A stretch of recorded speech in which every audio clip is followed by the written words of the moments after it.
Hello and welcome back to Katawa Shoujo. My name is Luby and we will be continuing from where we left off. We woke up and I think right now it's day 3. I feel very tired this morning, probably because yesterday itself was a very tiring day. On top of that, I woke up far earlier than necessary. After saying hi to Shizune and Misha, I started doing the work as instructed from the board. It already looks like today's gonna be heavy. I don't have a problem with that now, though. Shizune and Misha might jump on me trying to get an answer about whether or not I've decided to join the student council, even if it's just one day. I wouldn't put it past them to try, and I don't have an answer for them if they do, so the situation is convenient for me. About 10 minutes into class, Hanako walks in and takes a seat, but no one looks at her. The teacher doesn't even comment on her lateness. He does, however, stop us to say that we're going to break into groups again. I turn my head and see that Shizune and Misha are looking at me. Shizune gives me a smile that is equal parts cute and menacing. This is a smile that says, "We have you now." There is no escape. They have bloodlust in their eyes. Okay, it's been a while, actually. Who? Hee-chan, it looks like we're together again. Yay, yay! Oh my god, they're so close. Misha leans sideways while Shizune pushes her desk closer to mine. There really is no escape now unless I were to jump through the window. I believe in you, man. You can do it. Jumping out the window isn't the best option, sadly. Damn it. ... What's wrong, Hee-chan? ... Oh, Hee-chan, I've been thinking about what you said yesterday. You said you would think about joining the student council, didn't you? It's okay, Hee-chan. We're talking about it after you left. It would be rude to expect you'd already have an answer for us this early, right? Right? I'm so happy you two were able to have a laugh at my expense. Even more pleased to know that you both know how crazy the two of you can be. Now that that's over, Shizune snaps back into serious mode and smacks today's assignment with the back of her hand in an overly dramatic and important way. When I actually look at the stuff, it's mostly just reading. In fact, there are only 2 problems. I almost want to say something about how her rush to get started seems a bit much considering the small amount of work. In fact, Shizune probably knows how little there is and simply doesn't care. Yeah, it seems the workload doesn't matter to her as much as the fact that there is work. The actual amount is unimportant. She approaches everything with the same level of ambition. Oh my god, it's Hanako! Oh my god, Hanako! Dude, look, it's Hanako! Oh my god! Bro, I really like her design. She's so cute. Oh my god. While I'm reading, I let my eyes wander around the room and catch Hanako trying her hand at solving the problems. It looks like she's working alone. No! Invite her to the group! Invite her to the group! I can't remember seeing her working with other people before. Thinking back to how shy she is, it's understandable. Hey, that girl over there. Huh? Who, Hee-chan? Her, Hanako, over there. Does she always work alone? I think so, Hee-chan. You feel sorry for her because she's alone? I was just thinking that maybe she could work with us or something. No, I don't think that'd be a good idea, Hee-chan. She's a bitch. Why not? Shishan wouldn't get along with her. Why? Misha shuffles around the question, letting out a laugh that sounds very strange. It's nervous, but still has that littling up and down quality present in everything she says. Just because, Hee-chan. By now, Shizune has noticed her conversation, and it makes me realize again how Misha has been signing everything she has been saying this whole time. ... What, Shishan? The friend of my enemy is my enemy? That sounds so harsh. I'm not gonna say that. You say anyway. I know, Hee-chan. It's fine if you overhear. I wonder if it's Misha's way of keeping things fair, since without her, I wouldn't be able to understand a thing Shizune is saying, and vice versa. Is that also why she signs all the time, so there's never a conversation Shizune will be left out of? ... Anyway, we should start into problems now, Hee-chan. I feel bad for Hanako. We can't invite her to the group? Really? We finished with time to spare and decided to ask if there are any alternatives to the cafeteria, as frankly, the food so far has been subpar. Well, I don't know, maybe if we invited Hanako to the group, she'd be, too scared to do anything. There's people that, work better when they're alone instead of group. Like most people, because group projects are hell! This sends Shizune and Misha arguing among themselves about their favorite restaurants. All of them are downtown, so I don't think we have time to go all the way there. What about the bill? Are they arguing just for the fun of it? Maybe. They seem so distracted by it that they don't even notice the start of the actual lunch break. I look over my shoulder towards the back of the classroom. Hanako! Oh my god! It's Hanako! Oh my god! She seems to be studying her notes from the previous class. It's an odd sight. Everyone else in the class is busying themselves with the lunch break.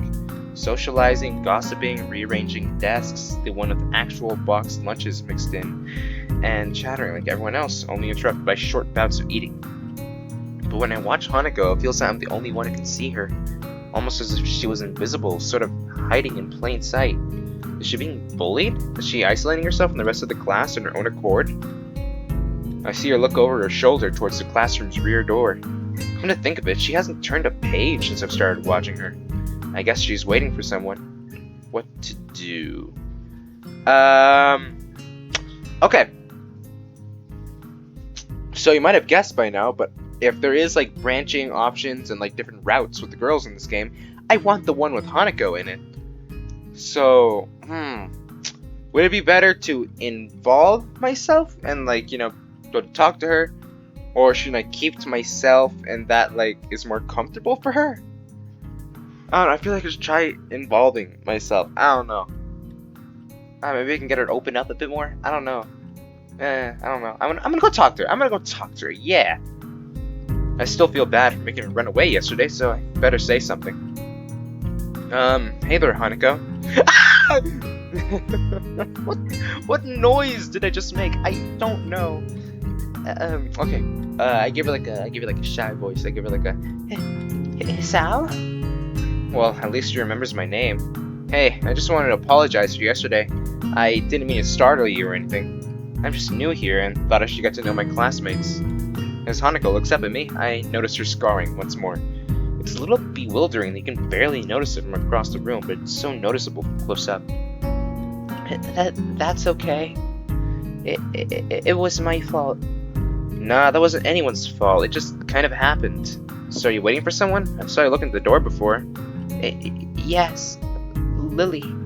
Oh, you mean Lily the blind girl?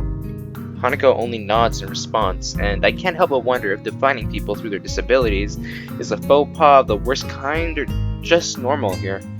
I guess that explains why Lily took off after her yesterday. She seems like a nice girl. You two friends?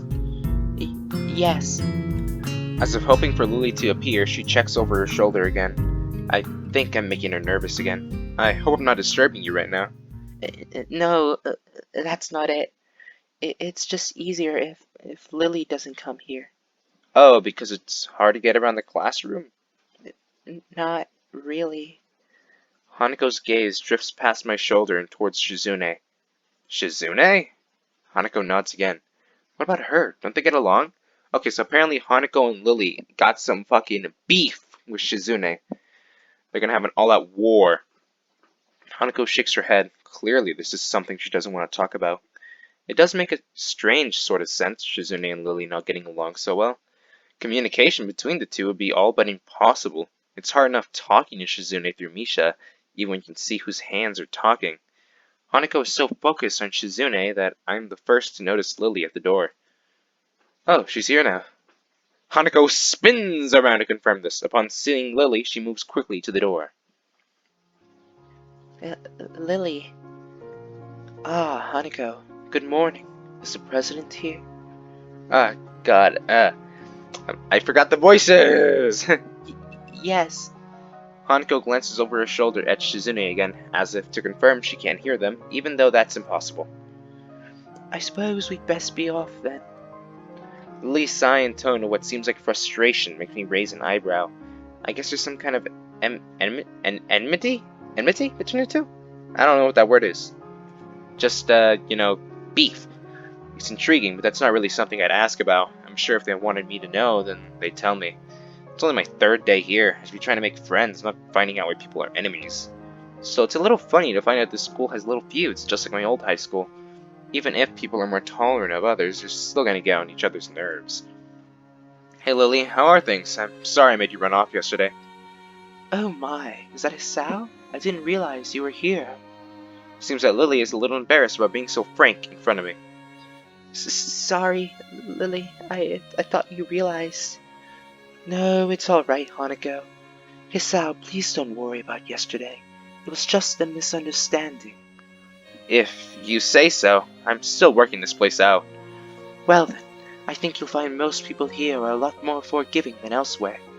If you're feeling a little confused, please don't be afraid to ask questions. Sure, I'll remember that. Lily? Lily gives a small nod of acknowledgement. I'm sorry, Hisao, but we must be off. Hanako really doesn't look all that comfortable here right now, and Lily still seems a little embarrassed. I wonder if my apologies really made any impact. Mind if I accompany you two? I know I'm kinda pushing it, but Lily hums quietly, still smiling. I'm sure that we could accommodate you. Can't we, Hanako? She looks at Lily, then at me, and then she freezes, wide-eyed. Sure. What? That's not her voice. Why'd I say that? Why'd I say it like that? I mean, like, sure. Well then, shall we go? I'm sure Lily wouldn't do this so easily if she saw how scared Hanako looks, but it can't be helped now. Declining after the deal is sealed would only cause confusion and problems. It's the painting! It's scary! I don't like it! So we leave, all three together. Lily walks beside the wall, letting her cane gently tap against it every now and then.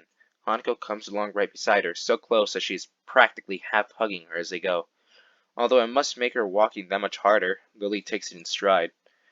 As you turn around the corner of the hallway, something hits me in the chest with the force of a steam train! Hanako shrieks a little and my vision briefly goes black. Ouch! I got fucking ran over! Opening my eyes, I see a pair of saucer-like green eyes looking up at me. This is another girl we haven't seen. They belong to the perpetrator, a short girl who bumped into me and has now fallen down onto the hallway floor. She does not have legs. She does have legs. She doesn't have... she doesn't have feet. There we go. She wears a PE uniform and a very worried frown. The former strikes me as a rather strange thing to have on during a lunch break. More striking than that, though, is that she does not have legs. She has... Are thighs and knees are part of the leg, right? She just doesn't have, like, half of her legs. Just doesn't have her feet. Or she does, but they aren't flesh and bone. Her pale and very much flesh and bone thighs end in shins and feet, made of some black metallic or plastic-like material. They look disturbingly artificial and unnatural. It almost makes you forget that my chest is hurting. They run me over! The girl winces a little, rubs her nose, and jumps up. Okay, so PE uniform. This is gonna be like a sporty girl. I gotta give her like a rough, a tomboy kind of thing. Yeah, she's saying, "Aw, man," so like, Aw, man. Hey, are you alright? I'm sorry about that, really. I wasn't looking where I was going. It just came out of nowhere. Sorry. She's looking really apologetic in the hurt puppy way of looking apologetic. I quickly forget about being angry or anything since hurt puppies are my weak spot. Damn. It's okay, don't worry about it. I say that, but there's a stinging pain growing in my chest. I know this is about the biggest possible danger of my condition. Don't overexert yourself, don't forget your medication, and most of all, don't get hit in the chest. I try to rub my solar plexus to chase the pain away, holding my breath in an attempt to hear my heartbeat. This girl just killed me! The tomboy killed me! I never thought it would happen. It seems normal. Hey, should I get a nurse? The worried, high-pitched voice of the girl snaps me. High-pitched? Hey! I don't know. I don't fucking know. The worried, high-pitched voice of the girl snaps me out of it. I stare at her for a few seconds, dumbfounded, until I realized that I probably looked worse off than it really was, doubled over myself and looking all tense. Damn, I'm overly worried about my heart. No, you're not overly worried. You can die, man. You're not overly worried. No need. I'm fine. Managing to say something in response, I pull myself upright, feeling my sore ribs one last time, and take a deep breath. She just knocked the wind out of me. Big time, but it's nothing more than that. You sure you're okay? I hit you pretty hard. It's okay. I said it was fine. Nothing's broken. No harm done. That's good. Hisao, what happened? She's not quite up to speed for obvious reasons, but she sounds very worried. More than what the situation deserves, really. Someone just bumped into me. Nothing serious. Just winded. Sorry. No, that sounds, Sorry. It's my fault. I was just gonna get some stuff, and I was in kind of a hurry. That someone here is Emmy, isn't it? The little girl coughs quietly and shuffles her plastic metallic feet, looking down at them before saying anything. Okay, so her name is Emmy. Hi, Lily. Hanako. I guess the girls know each other. Do please try to be more careful. You might be sturdy enough to endure these sorts of accidents, but there are people who aren't. The girl blushes and starts to fidget nervously like a little child caught misbehaving. So cute, I find myself smiling. I know that. I was just, I gotta go. Teacher will have my head, and I promised to help with printouts, but I went running instead. Sorry, but I've got to change and everything. Before any of us can say a thing, Emmy has already bolted away, leaving the hallway eerily quiet. Does that kind of thing just happen around here? There are more rules in Yamagu than usual for running in corridors, but that rarely stops Emmy, it seems.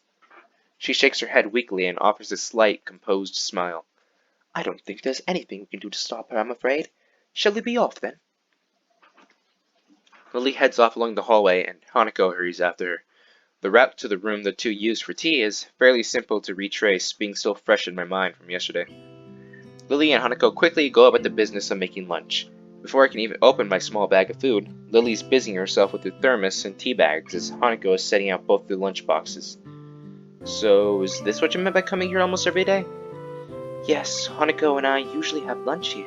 It suits both of us, so we ended up using this room regularly. After seeing Hanako's reactions to me over the past couple of days, I can understand why that is a boon. That and Lily being able to get some quiet away from her class as well. I take my seat last after Lily's poured the tea for us and sits down. Oh, look at this! This is cute! All three of us sitting down, that's awesome! The more time I spend with these two girls, the more I think they're a perfect foil to Misha and Shizune. Even without a voice, Shizune is direct and brash, and Misha seems to get along with everyone. On the other hand, Lily is soft-spoken and relaxed, while Hanako seems to be the shyest girl I've ever met. So, how are you faring in Yamaku, Sal? You seemed a bit flustered before. Apart from getting lost every now and again, and being crash-tackled outside of my classroom, fine, I guess. You looked pretty hurt before. Are you really okay? For a brief moment, I considered telling Hanako and Lily about my condition, but then I hold it back. I can't tell why, but for some reason I feel uncomfortable talking about it with these relative strangers, even if they have been pretty friendly. Yeah, it's nothing. I was just a bit startled. Once you know the general gist of a person and like know their name and stuff, they're not really a stranger anymore, are they? I mean, I wouldn't call Lily and Hanako strangers to Sal right now. I'd call them not friends yet, but acquaintances. Yeah, that's it, acquaintances. Judging from the two girls' expressions, I don't think that they're buying it. But in what I assume is their way of respecting my privacy, they don't press the matter. I guess that's one of the unwritten rules around here. Don't ask. Even if people's conditions are obvious, like Hanako's, there's still bound to be a story involved. Everyone has things that they don't feel comfortable speaking about, and I think everyone here recognizes that. So, how long have you been in the school? You both seem to know your way around pretty well. Well, I've been here since the start of high school, but only moved into the dormitories a year ago. Hanako joined at the start of high school as well, and moved to the dormitories when she did, if memory serves me right.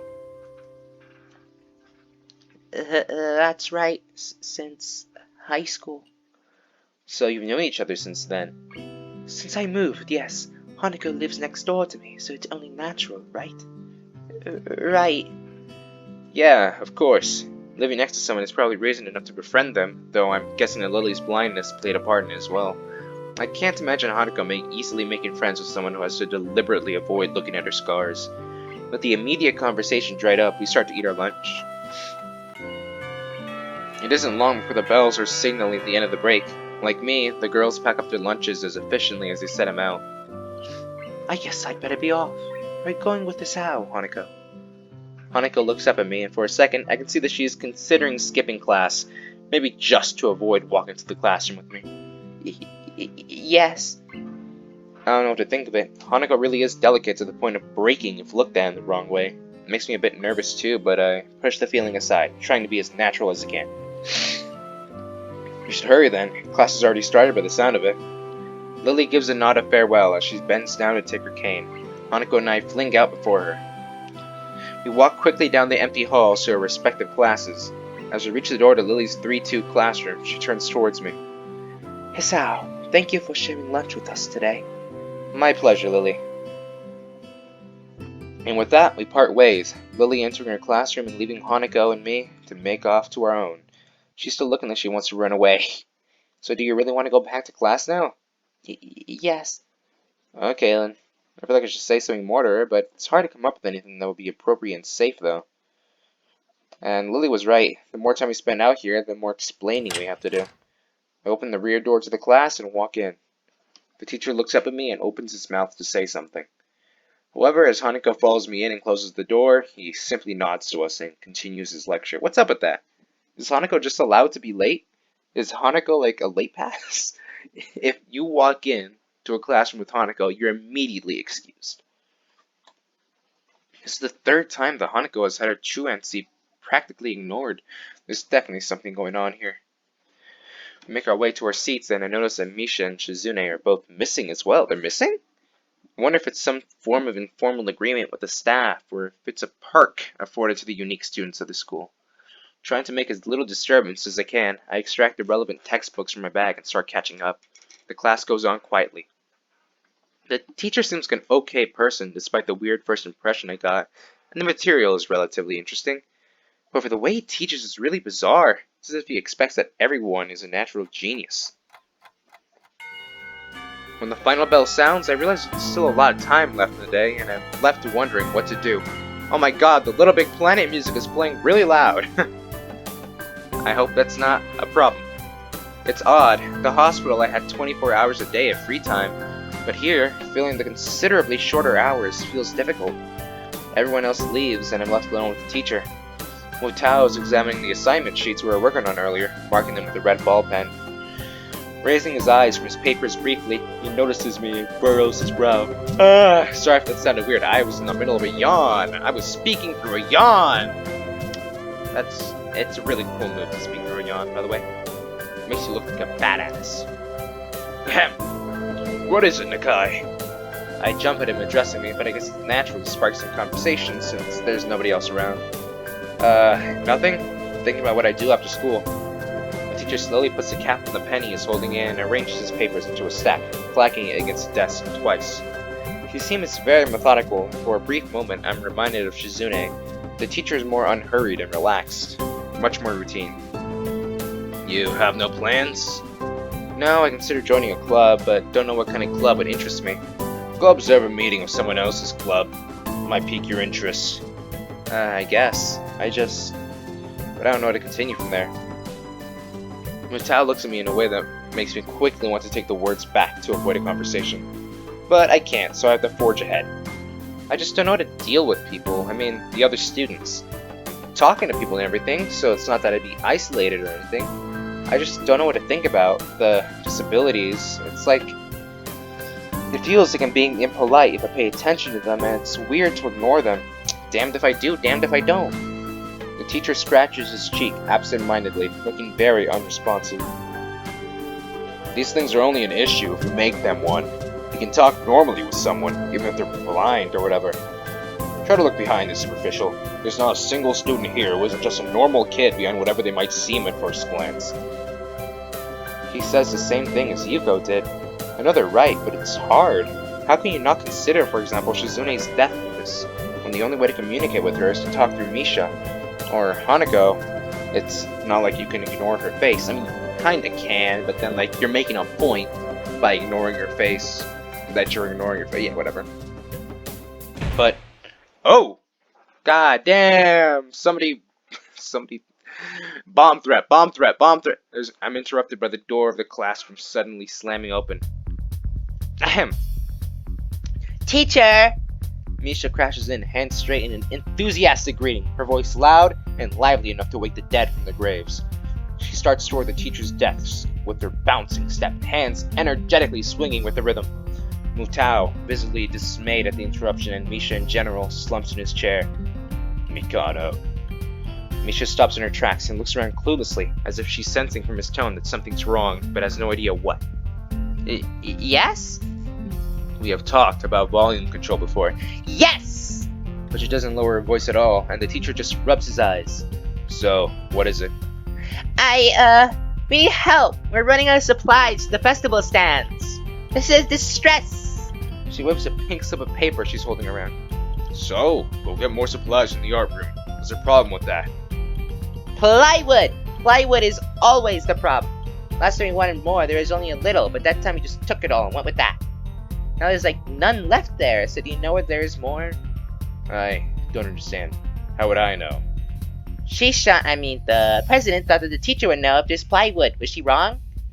Muto looks like he's in great pain, frowning with his entire essence, and Misha doesn't get it at all. Looking at the two of them communicate is terrible, like looking at a man being tortured by drilling his skull open while blasting pop music at full volume at the same time. That's a creative analogy. I'm afraid I have no idea if there's any plywood in the school, let alone where it would be if there was any. What should I do? Perhaps try to find Mr. Namuya. I'm quite sure you would know where to find everything you need. You'd have to pry them from his cold, dead hands, but that's a different matter. I don't have time. You're so busy. She holds her head with both of her hands, looking as despairing as it's possible for a person like her. Without even noticing, she crumples the note she's holding against her hair. I shouldn't be fetching these things. There's so much to do. We're falling behind the schedule. Muto looks at her gravely and then suddenly smiles. Smiling doesn't really fit his face. I think it'd be better if he didn't. It's mean. I wonder if you could get some temporary help.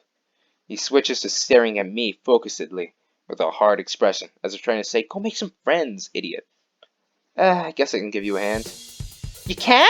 Thanks, Hee-chan. You're really nice. She pauses, does a double take, and then points at me with her finger, yelping, ah! And looking very puzzled. Come to think of it, what's Hee-chan doing here? Class is over. You should be having fun. We just had a little chat. Oh no, it's not tension, is it? Are you in trouble, Hee-chan? No, I'm not. Is Hee-chan in trouble, teacher? No, he's not. Mutao sighs deeply, and I feel that I may have to help Misha to get her off the teacher's back. Wait, no. Mutao sighs deeply, and I feel that I have to help Misha to get her off the teacher's back. There we go, rid of it. So what do you need? Here's a list. I can try to find the plywood from somewhere if there's none in the art room. She offers me the note she's holding. I take it, hesitating a bit.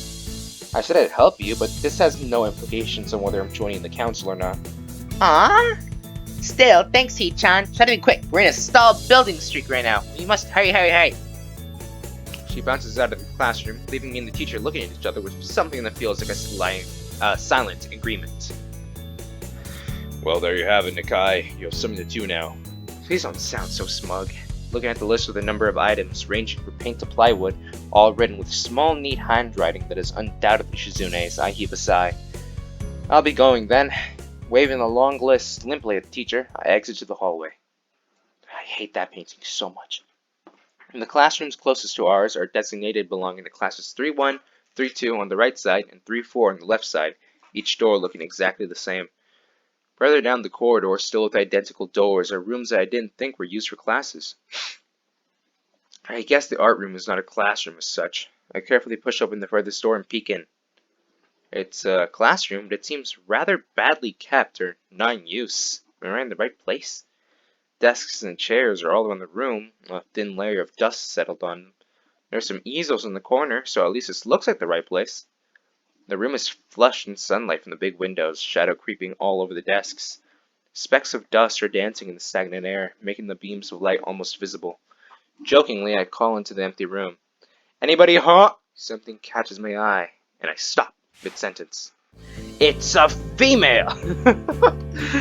Sitting on a desk is a short-haired girl, curiously wearing a boy's uniform with a fork between her toes, a morsel of food stuck firmly on the end. Alright, so I think this is the final girl we have to meet. I think we have now met every single girl in this game. This odd way of dining seems to be caused by your apparent lack of hands, but her presence here is what takes me aback even more. How did I miss her before? She's sitting in a corner, very still, but I still somehow took her as a part of the furnishing or statue at first glance. I'm not being too observant today as a whole. The girl seems to be frozen in place, staring at me with huge eyes like a rabbit in headlights. She's staring at me, her mouth wide open, ready to accept the fork. I'm staring at her, my mouth wide open, suddenly remembering I didn't finish my sentence and trying to think if I should. This weird stalemate keeps us both stunned into silence, punctuated only by the wall clock ticking rhythmically. Okay. What voice do I give her? I don't know, I'm feeling like more of a deadpan thing? Kind of like a, hello. No, hello. No, hell. Okay, I'm just gonna go with something. We're gonna roll with it. Hello. The girl stuffs the forkful in her mouth and is now staring at me expectantly while chewing. This is a bit awkward. Hello. Also, I'll pick up some supplies from here for some festival stalls, I think. I didn't think there'd be someone here. There isn't. That's why I came here too. She picks up another forkful. Doesn't that mean you're here then? She raises her eyebrows as if she was suspecting my observation was false. You are pretty observant. I guess it does. But who are you? The girl's pretty straightforward, isn't she? I'm Nakai, Sao Nakai. I just transferred in on Monday. I'm Rin. Tezuka Rin. Rin Tezuka. I won't shake hands with you, but at least we know who we are now. That's very nice. Her deadpan manner of talking makes it hard to determine whether she's joking about shaking hands or not. Aha! So she does have like a deadpan voice. Although I don't really know how to like, I don't really know how to like, hi, yeah, hi, yeah, hi, yeah, kind of like that, I guess. Also, I really love the face she's doing right now. This is adorable. Kind of bothers me. Joking about these matters doesn't feel appropriate at all. Well, I'm trying to figure what's appropriate and whether this girl is. She seems to have lost interest in me and is now gazing yearningly back at her food. Can I continue my lunch? If you don't mind me, I won't mind you. If you need to get your stuff, the supplies are at the back. Go right ahead, but lunch? School's already over for the day. What word would you use then? There is no word for a meal you eat after lunch but before dinner, right? It bothers me very much too, but I don't really know what I should say. I don't think you're supposed to eat a meal between lunch and I don't think you're supposed to eat a meal between lunch and dinner to begin with. Isn't that like brunch or something? But I'm hungry now, and my delicious boxed lunch would go to waste otherwise. I have curry. It's very delicious. With much decisiveness, Rin once again picks up the fork between her toes, and with at least as much impoliteness, she points it straight at me. So, Nakai, what brings you to this place? Like I said, I was told to look for these things. No, the school. From the outside, you look fine. Is your problem inside? I come to a full stop, opening my mouth but not getting a word out. I can guess. I'm good at guessing. Better than most people. Rin cuts me off before I can answer her question or skirt around it somehow. I don't know which I would have done. I froze in front of this issue again. I haven't even told anyone here about my condition, or maybe it's only because it hasn't really come up. I do get the feeling that not making issues of this is a part of the social code here, as the teacher said. I wonder if the people here could relate. Probably not any better than a normal person could. I can't relate to Shizune's circumstances, or Lily's either. Naturally, while I go through this in my head, Rin keeps considering what my condition could be, with an overtly contemplative look on her face. Contemplative. She puts her fork between her lips and leans back, looking at the ceiling as if the answer was written up there. A beam of light illuminates her face from the window side, creating a mask of dark shadow on the other side. I don't think it's anything in your head, and something in your guts would be boringly ordinary, like this lunch of mine, and less delicious. The problem must be in your pants. You have a tiny penis. Your penis is so small. Damn, boy, your penis is so tiny. This messed up Sherlock Holmes kind of statement and the sheer lack of tact it was delivered with catches me completely off guard. I think I might have reeled back even physically as Rin's eyes widened in revelation and astonishment. So I was right. There is something wrong with your tackle, isn't there? You have the tiniest penis in the world. Still partially in shock, but recognizing the need to reply something, I just spit out the first thing I can think of. No! Nothing like that. I have a heart problem. Arrhythmia. I don't have a small penis. I swear. ... I said it. More like blurted it out, but I said it. The girl in front of me purses her lips together and glowers at me, looking very disappointed. How boring. Trouble in the pants would have been much more scandalous. What's this reaction? I'm sorry to let you down. I forgive you. Just, I collect people, and a person with, that kind of problem would have been really great. Collect people? People with, different problems. Huh, so you just, go around asking people what's wrong with them? Pretty much. I see. With little left to say, Rin resumes her lunch and the conversation dies away, but I keep thinking about what was said. This is the first time I told anyone else about my condition. All the other people have either known about it already or heard about it from someone else. Or didn't need to know about it, like every other student here so far. Should I have told it as a natural part of introductions, as it expected of me? Hi, I'm Asao. I have a very serious heart condition. Is that how I'm supposed to go around and introducing myself from now on? As if our disabilities would define us. What a disgusting thought. Or maybe this Tezuka girl just has an unnatural interest in such things.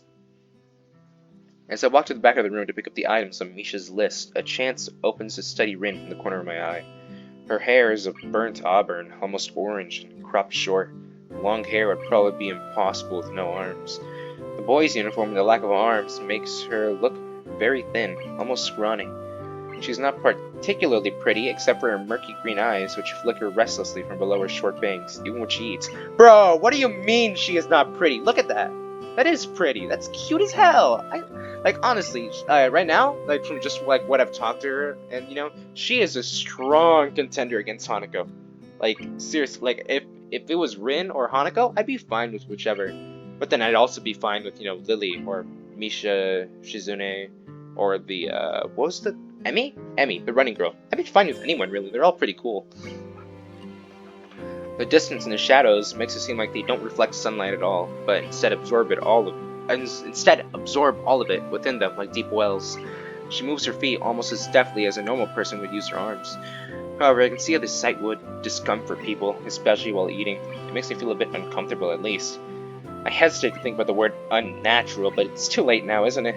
I keep searching the cabins and shelves for Misha's things, but after enough time passes, the silence grows too uncomfortable, so I try to force some conversation out of the strange girl. So, do you always eat alone, and this late? Or do you get the occasional visitor? Visitors. Maybe you're my first occasional visitor, but I don't always eat alone either. Sometimes I eat with a certain person on the roof if she's not horsing around. Horsing? She likes to do sports. Oh, that's all I can think of to say. Both of us fall silent as Rin forks the last bits of her meal to her mouth. So that's Emmy, right? Her friend's Emmy, because she had a PE uniform on. I look down at my haul and double check it with Misha's list. It seems to have everything except plywood. So I think I have all the things now. That's very nice for you. Don't feel because I thought it said obligated. No, it says Don't feel obliged to stay. I was about to take a nap anyway. You need to do whatever you're gonna do with that stuff anyway, right? Or perhaps you like to watch girls sleeping. I'm not sure what to make of this, but Rin looks serious. Even if I did, I think I have to be going. I'll catch you around, Suzuka. You can call me Rin. I feel that our relationship at this point is good enough to warrant this much. I was already turning to make my exit, but she draws me back in. Fine, then I miss out. Then you are. Rin looks at me hard in the eyes, but that intimidating feeling you get when someone stares at you isn't there. It's like she's actually not looking at me at all. She blinks a couple of times, and I can't figure out why a pause like this just popped up between us out of nowhere. See you later, Asao. There's something like a tiny smile there in her face, maybe. Yep, it's right there. You can see the tiny smile. I quietly back out of the room. As I shut the door in front of my face, I whisper to myself, what an intriguing person. From inside, I hear a muffled, sing-song voice. I heard that. What did you hear? I jump at the sudden appearance of Misha, who I had not heard approaching despite the completely empty hallway. Somehow, she had gone to jumping distance of me without making a sound. Creepy. It briefly reminds me of Kenji's nutty theory about a global feminist conspiracy! But I push that thought aside. I really like Rin. I really, really like Rin. Honestly, Rin and Hanako are my top choices right now. They are great. They are amazing. Shizune, standing slightly behind Misha, looks aloof, as she couldn't have heard the remark that drew Misha's attention, but Misha is visibly excited. No, wait, more importantly, who's in there? There's no club meetings today. She tries to curiously peek past me, even though the door prevents her from seeing anyway. What are you doing here? It took so long that we had to come check what's wrong. That's no good, Hee-chan. She wags her finger at me, scoldingly. I found plywood, but everything else is still missing because you're tardy. Oh, sorry, I got the things here. Just better bring them. I think you're up to some mischief, Hee-chan. Who's in there with you, I wonder? Misha signs something quickly to Shizune, pointing at her own ear a couple of times. Shizune immediately pushes away past me and opens the door into the classroom I just left. I can only imagine the shock she is experiencing. With Shizune's diligence and attitude, the insolence of daring to deface school property by sleeping on top of it must be too much to bear. And indeed, she stares at Rin, frozen in place, apart from the slight but noticeable trembling of her shoulders, from suppressed rage, I'm sure. Instead of blowing up, Shizune just takes a few deep breaths, adjusts her glasses, and slams the door shut, turning to sign furiously at Misha. How can someone sleep on top of a desk? I am going to murder her! Maybe she did blow up, but I can't understand it. She shoots a very loaded stare at me too, as if it was somehow my fault that Rin is sleeping on one of the tables. I hope she's not getting any funny ideas about the reason of my tardiness. Hello. Rin's voice comes from the other side of the door, and it takes a few eye blinks to realize she might have trouble opening it. I open the door to find Rin directly behind it, looking at us with a half-interested, half-sleepy face. Hello. Dot dot dot! Mr. Zuka, what do you think you are doing? You absolutely are not permitted to use school property for such a disgraceful activity. It sure is suddenly very crowded in here. I didn't know it was this popular. It's hard to say whether she's happy or unhappy about this turn of events. At any rate, she ignores Shizune/Misha's scolding, so they have no choice but to drop the issue. Shizune taps Misha's shoulder, points at Rin, and makes some quick signs. Dot dot dot. Popularity aside, please don't do that anymore. Dot dot dot. Anyway, how's your project going? Will we be done for the festival? Rin looks at them blankly, apparently at ease under the pressure Shizune's cold stare is putting on her. I keep wondering about that myself too. Dot dot dot. And? We'll think about it harder. As Misha sends a reply to Shizune, her face turns into an unsatisfied frown. Dot dot dot. Mr. Zuka, please try to take this seriously. It'll be a disaster if the wall looks like someone threw up their lunch onto it. Rin nods assertively. We'll think more seriously. Misha actually giggles at that, but Shizune doesn't, not even after translation. She just shakes her head, takes some materials from me, and takes off with Misha in tow. Rin frowns thoughtfully as she looks after the retreating student council duo. How rude. It's true, though. I must finish my project for the weekend. There will be dire consequences if I don't. The end of the world as we know it. Like weekends usually are, but more dire. Much more dire. Maybe I'll postpone my nap. To unforeseen future. I was about to ask what project she has and what are these apocalyptic consequences, but she walks back into the art classroom. Since you have nothing to do, would you give me a hand? This paint can doesn't fit into my bag, but I need it. She kicks lightly at a huge can of paint that's lying on the floor next to the table she was sitting and sleeping on, and lets out a dull clang. Being the gentleman I am, I naturally pick it up. Heavy. Yeah, sure, we need to take it. Away. And with that, she takes off to the hallway, me and the paint can following since there's little choice for either of us. The hallway is quiet and empty now with Shizune and Misha gone, so we two leave towards the stairwell at the other end. Every 10 or 15 or 20 steps, I have to change the can from one hand to another because the thin handle cuts into my palm. At least it keeps my arms from tiring too fast. Rin strolls on beside me with an uneven pace that I have trouble matching. Or maybe I'm walking weird because of the extra weight. It seems one of us is constantly walking too slow or too fast, and I can't figure out which. 2 flights of stairs below, trouble appears in the form of the head nurse and his fox-like grin. Ah, Mr. Nakai! What a happy coincidence! Tezuka too, of course. I forgot what voice I gave this dude. He nods cautiously to Rin, who does not need to acknowledge him back, then turns to me, because obviously it's me who he had some business with. There's something I forgot to mention on Monday. I nod and wait passively because I can't even begin to guess what he forgot. The feeling of the handle delving deeper into my skin doesn't make me feel enthusiastic about this interruption either. Just put the paint can down, bro. It's about your medications. Since you haven't been that long on your current medications, there might be some unexpected side effects, which might require adjusting dosages or even changing to another kind of medication. So we'll do a few tests regularly, but I want is for you to keep an eye on everything in your condition that feels off, if you get what I mean. Nausea, headache, anything. Come see me if it happens. Alright. So how are you? Everything fine? I give up and drop the can to the floor before answering him. Apparently this takes longer than my biceps can handle. I'm about to say something generic as an answer, but then I realize how often I've done that lately. Other people have asked me that too. Teachers and students here. My parents, visitors, nurses, doctors at the hospital. Everyone seems concerned about that. It's natural for a hospital, not so much for a school. Except this school. This is a small school, and both the student base and the faculty seem to be very tightly knit. At least that's the feeling I'm getting. And this isn't the kind of school that gets transfer students too often. The thought sends shivers up my spine, but I give a generic answer anyway. That's great. Also, one other thing. I just went ... Oh my god. My sources tell me they've been at neither the school track nor the pool. So I'd like to know if you've taken up exercising as asked. Of course I haven't, but his way of inquiry gives me the feeling that I should have been running my ass off on the track since the very first day. You have people spying on me? Not as such. I just happen to know a few people. That's not the issue here, so don't try to slip out of it.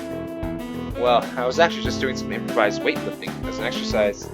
I pick up and lift the can up and down a few times, like some sad imitation of a bodybuilder, even though it's weighing down on my arms painfully.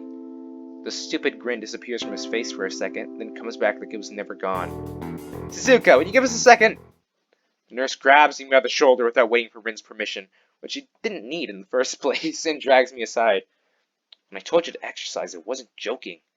I understand that you're still in your first week and all, but please don't ignore the importance of this. The reason I'm coming down this hard on you is that habits are not easy to form. The more you slip and postpone, the harder it'll be. It's the same with everything, like dieting. It gets easier, man, but you have to do it every day. Can you promise me to be more serious about this from now on? Okay, so you have a choice here. Maybe or yes. Okay, so yes, I will exercise, and I'll be super serious about it, or maybe, I'll do it. Okay, if I was in this situation, I don't know. Okay, his style is being kind of passive-aggressive right now. He might go like, maybe, since he said ... last time, but it'd be good for him to not die. That'd be pretty cool. I don't want Sao to die. But then also, if we exercise more, does that like lock us onto a route with like Emmy? Because she's the exercise girl? Oh god. I don't know how these choices are like set up. Maybe like this is just like a nothing choice or just leads to the same path. I'm just gonna go with the fact that I don't exercise much in real life. Maybe. Maybe. No. I mean, it gives me a nasty sort of look when I say that, making me try to take back the word. I mean, I don't know. I'm still trying to get used to the school. I'll promise to try, though. You're not being very convincing there, Hisao. Tip number one, medical professionals are not amused if you take their advice lightly. What's up with him? As if a day or two can make that much of a difference. I didn't do anything at the hospital either. Yeah, okay, sorry. He studies me for a moment and then shrugs, smiling again. Okay, that's more like it. If you go to the school track tomorrow morning, you'll meet my spy, who probably has no qualms offering consultation to you if you want to jog a bit. Consultation? See you around. He leaves with a wave of his hand and no answer, and I walk to Rin, who has been waiting, idly leaning against a against a hallway wall, and staring at the pale lighting fixtures in the ceiling. Even when I approach, she doesn't move her eyes off them. Are you getting medications for your heart thingy? Were you listening? It comes out more accusatory than I intended, accidentally lashing out on her. Were you listening? But even so, I don't really want to start talking about it. I just met her. I don't know her. It's not her business. The nurse seems to be happily ignorant about confidentiality, too, talking about that kind of thing in public. But it's not Rin's fault, is it? I look up at her, suddenly feeling a bit guilty. But Rin is just staring past my shoulder, quizzically, her head tilted like a bird's. I don't know why this is so hard for me. It feels like there's some inexplicable lock that prevents me from being more upfront about this. Yeah, they're for my heart. Will they make you better? No, not really. They just make me a little less worse. Ren keeps looking at me for a while longer, and she neither says anything further nor displays any kind of emotion I could discern. I'm thankful that she doesn't. I think I'm still not quite used to all this. At the hospital it was easy, but I still haven't sorted my feelings about having to live a normal life with this disability. We leave the main building, and Rin leads us onwards toward the dorm. Towards the dorm. We stop at a small patch of greenery in front of the dorm building. The dorm is built on a slightly elevated ground, with a wall and a few trees that everyone has to circle around every time they come or go. It's probably the only inconvenient design in the school. The entire wall, made of the same kind of bricks as the building itself, has been covered with some sort of painting. Most of it is still mere sketches, quick lines drawn black and white against a gray plastering that covers almost the entire length of the wall, but some places look a bit more finished. There are human faces and legs and hands, and I can't quite say what the painting as a whole might portray. Stacks of what seem to be paint cans are arranged in piles on the ground beside the wall. See, the left side is hardly off the ground yet. It's because I couldn't get in the mood yesterday, so I gave up and went to meditate instead. Then it was suddenly morning. I have to work on it, but the guys from art class are helping with the negative spaces and base surfaces whenever, which is a problem. It's easier to paint big areas if there are a lot of people with hands. The reach is better, and it's faster too. She goes on a tangent of a tangent, waving a little with her arm, or whatever there actually is, to demonstrate even though I got the point already. The white cotton of her sleeve flops around, and it makes me think it could look sadder than it does. But it makes me feel out of place, like almost every tangible reminder of the student base's special property. But it makes me feel out of place, like almost every tangible reminder of the student base's special properties has in the past few days. This girl doesn't notice my dreary feelings, of course, or the fact that she lost me a while ago already, and just keeps on blabbering. So that's what I'm trying to figure out. There's something I need to figure out, and then figure that out before it's too late and all hope is lost. Why would the hope be lost? Because paint has to be painted, and then it has to dry, and then it has to be painted over with another kind of paint. It takes time. She finally stops, apparently thinking she made some kind of a statement that makes sense. I think it's best to start from the top. So, this is your project? You did this? Yes. Yes. All of it? Yes. Nice, but I stumble with my words, suddenly feeling like I've walked straight into the minefield of political incorrectness. It's okay, you can say it. I probably won't get mad. I blush really hard. I don't know what would be the right thing to say, if any. It feels I'm way more sensitive than Rin is, though. This is really awkward. Don't you want to ask? How do you paint without hands? See, I'm an easy person to talk to, right? With my feet.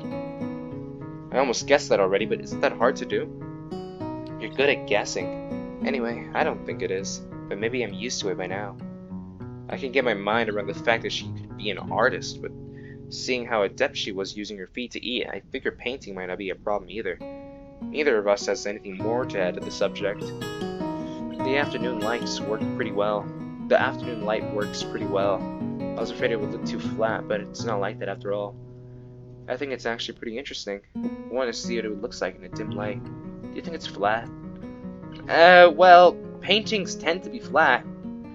Not like that flat, you know, flat, like some people are. No substance, no meat where there should be some. I know a few girls who, okay, I get it, but I couldn't really tell. I'm not that good with art. I can't name many artists or artistic terms, so I don't really have anything to say. Rin shrugs her shoulder at that, saying, suit yourself, without saying it, and looks up at the sky as if trying to look for something up there. I didn't think I'd get any actual work done, but if you give me a hand with the paints, I could do a little before it's too dark. I wanted to get a halogen light like the ones that have the sports track, but there aren't any. Rin sure is quick to recruit my help, as was Shizune. It really makes you feel that the festival is such a big project that every pair of hands is needed. Why not? I'm not really sure if it can be of any help, though. It's just mixing some paints. You can do that, probably. Do you have motor control problems, like, you know, those people who have some? Cerebral palsy, maybe? Did I say cerebral palsy, maybe? Not that I know of. I get it. Heart thingy has nothing to do with that. She gives me a sly look for no reason. No, it doesn't. Let's do it then. So she sits in an empty wooden box and very naturally picks up a wide brush between the toes of her bare right foot. I open a few of the cans and pour some of the contents into shallow bowls for mixing. The thick paints flow lazily from the can to the bowl, like syrup. I mix them, creating funny, hypnotic-looking swirl patterns that melt quickly into each other to form a new monotone hue. Rin sets to work, every now and then asks me for a hand with something or the other. Yawned again. Finding different brushes is easy enough, but mixing the paints to be the exact tone this girl is apparently singing in her head is a frustrating ordeal. She wants precision down to the last milliliter before she is satisfied, but her instructions are obscure at best. Add half a splash of green. I crouch down to pick up the can of bright green. The other green. This green. I carefully pour some of the other green paint into the mixing bowl. No, that's almost a whole splash. More white. Is green a good color to add? No idea. You're the art. Oh shit! I was getting it wrong. Is green a good color to add? No idea. You're the artist here. A hint of a smile appears in the corners of her mouth. Do you lack an opinion? No, it's just that I have no idea. It's okay, because I just got an idea. Add more white. With this exclamation, I pour a minuscule amount of white into the bowl and mix it. It looks slightly whiter. That's not good. It has to be like the color when you wake up. You know that you saw the meaning of your life in your dream, but can't remember it. Maybe it's yellow. Despite the impossibility of mixing a color like the change of seasons or any other nonsense that's being imposed on me, I find myself enjoying it more than I thought I would. Seeing a painting being born on the plastered wall feels like magic. I spend the moments I have between mixing paints crouching down on the pavement and just looking at her work. It feels slightly intrusive at first, like breaking some imaginary intimacy, but Rin doesn't seem to mind the least bit. Maybe it's just in my head. Her entire presence emits a completely different air as she patiently works the details, adding layers of paint on top of other layers of paint, steadily moving her foot across the wall to add new shapes. When I manage to produce a passable mixture of paint, the rare smile on her face is oddly rewarding. Apart from the few words when discussing paint mixes, neither of us says a word for the longest time, and even those short discussions soon evolve into a shorthand, both of us developing and using weird and impromptu code words for various paints and hues. As if there was some need to conserve words between as if there was some need to conserve words and breath and sound. You need to use commas, kid. Don't just use this is why you need to use commas, kids. Not just and. No more running sentences, please. Although that was probably just me being stupid. I'm just used to seeing like this, and this, not this and this and this. We stay there late into the evening until it becomes too dark to paint properly. Damn, okay, that's pretty cool. We had a good time with Rin. Oh, whoa, that's it! That's day 3. We spent a really good time with Rin, I guess. Painting. Oh, alarm.